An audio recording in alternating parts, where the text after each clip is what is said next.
बड़ा ही बवाल मच रहा है। जब से उत्तराखंड में यूसीसी बिल का प्रस्ताव पास हुआ है, तब से और भी ज़्यादा इस बिल के बारे में बातें हो रही हैं और पक्ष जो भारतीय सरकार है वो इसके पक्ष में बात करती है कि यूसीसी भारत के लिए अच्छा है, और विपक्ष कह रहा है कि भारत की आम जनता पर यूसीसी को थोपा जा रहा है। लेकिन यूसीसी है क्या जो इसको लेकर इतना बवाल मचाया जा रहा है, और ऐसा क्या है इसमें कानून जो इसको लेकर इतनी सारी बातें हो रही हैं, इसको लेकर इतनी निगेटिविटी फैलाई जा रही है, जनता को भड़काया तक जा रहा है। ऐसा क्या है यूसीसी में? यूसीसी को यूनिफॉर्म सिविल कोड यानी कि समान नागरिक संहिता कहते हैं। हर वर्ग हर धर्म के लिए एक कानून की बात करते हैं यूसीसी में। मतलब यूसीसी जो अगर भारत में लागू होता है तो हर धर्म हर वर्ग के लिए एक ही कानून होगा, उनके लिए अलग अलग कानून नहीं होंगे। और यूसीसी किस तरह के लॉज में लागू होने वाला है? हमारे देश में दो तरह के लॉज होते हैं, क्रिमिनल लॉज और सिविल लॉ। क्रिमिनल लॉज के अंदर जैसे चोरी, डकैती, लूटपाट, हत्या, ऐसे विवाद जो मारपीट वाले विवाद होते हैं वो सब क्रिमिनल लॉ में आते हैं, और ये सबके लिए बराबर होते हैं। ये कानून हर किसी वर्ग हर किसी धर्म के लिए बराबर होते हैं, इनमें कोई फर्क नहीं होता। सिविल लॉ में आते हैं जैसे शादी विवाह हो गया, प्रॉपर्टी से रिलेटेड हो गया, या डाइवोर्स से रिलेटेड हो गया, ये सारे जो मामले होते हैं, और बच्चा गोद लेने से जो रिलेटेड है जो मामले होते हैं वो सिविल लॉ में आते हैं। तो इसी को लेकर ये समान नागरिक संहिता वाला कानून लाया गया है, सिविल कोड को ही लेकर। लेकिन ऐसा क्या हुआ जो इसके खिलाफ इतने लोग हो रहे हैं, क्यों इसके खिलाफ इतनी निगेटिविटी फैलाई जा रही है? हमारे देश में यूसीसी का जो इतिहास है वो 100 वर्षों से भी पुराना है, और हमारे देश का एक राज्य ऐसा भी है जिसमें 150 वर्षों से यूसीसी लागू है, वो है गोवा। और गोवा के बाद यहाँ किसी भी और राज्य में यूसीसी कभी लागू नहीं हुआ, और फिर इसकी जो वकालत की है वो भारतीय जनता पार्टी ने की, और उनके मैनिफेस्टो में भी यूसीसी को प्रमुख स्थान दिया गया था। उन्होंने अपने मैनिफेस्टो में भी कहा था 2019 के कि वो सरकार में आते ही यूसीसी लागू करेंगे। लेकिन यूसीसी अभी भी पूरे देश में लागू नहीं हुआ। यूसीसी पर वैसे तो आज़ादी के बाद भी कितनी बार यूसीसी पर बहस छिड़ी, और इस पर किसी की भी एक मत राय नहीं थी। कुछ लोग कहते थे कि यूसीसी होना चाहिए, यूसीसी के कारण देश में हर वर्ग और हर धर्म के बीच क्या होगा, सद्भाव होगा। और कुछ लोग कहते थे कि भारत जैसे देश जिसमें बहुत सारे धर्म हैं, उसमें यूसीसी लागू नहीं होना चाहिए, इससे धर्मों के बीच कड़वाहट पैदा हो सकती है। और इसमें जवाहरलाल नेहरू और अंबेडकर की भी एक राय नहीं थी, और ना ही इस पर किसी की सहमति बन पाई, तो ना इस पर कोई तब एक्शन लिया गया। और सुप्रीम कोर्ट ने भी कई ऐतिहासिक मामलों में भारतीय सरकार से यूसीसी को लागू करने का आह्वान कई बार किया है। सुप्रीम कोर्ट ने एक तलाकशुदा मुस्लिम महिला की याचिका पर सुनवाई करते हुए याचिकाकर्ता के पक्ष में अपना फैसला सुनाया था।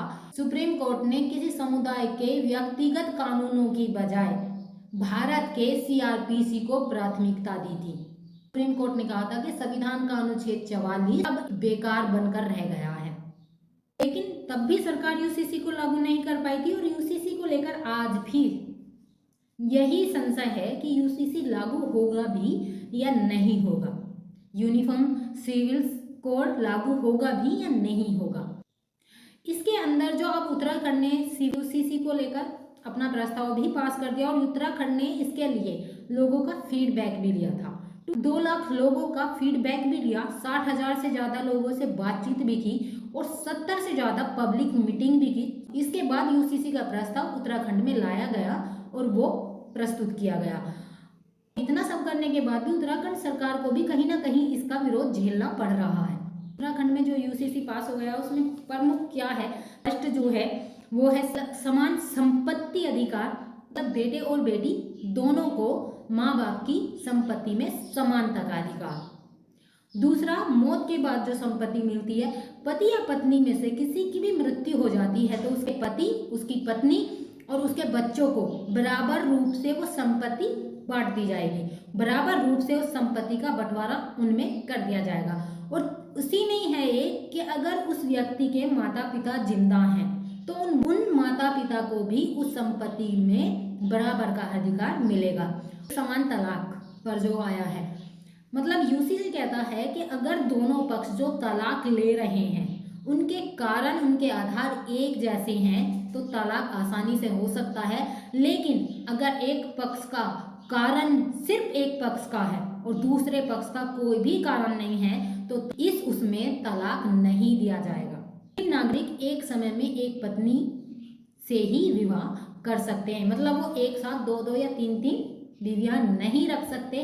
उत्तराखंड में अब उस बिल के आने के बाद ऐसा नहीं होगा। अभी ये पूरे देश में नहीं आया है तो ये पूरे देश में फर्क नहीं पड़ने वाला, सिर्फ उत्तराखंड के लिए है। तीसरा इसी में आया है लिव इन रिलेशनशिप में जो कपल वयस्क होने पर एक साथ रहने के इच्छुक हैं, एक साथ रहते हैं, तो उन्हें इसके लिए रजिस्ट्रेशन कराना होगा 1 महीने के अंदर अंदर। अगर वो रजिस्ट्रेशन नहीं कराते तो उन्हें 6 महीने की सजा भी हो सकती है।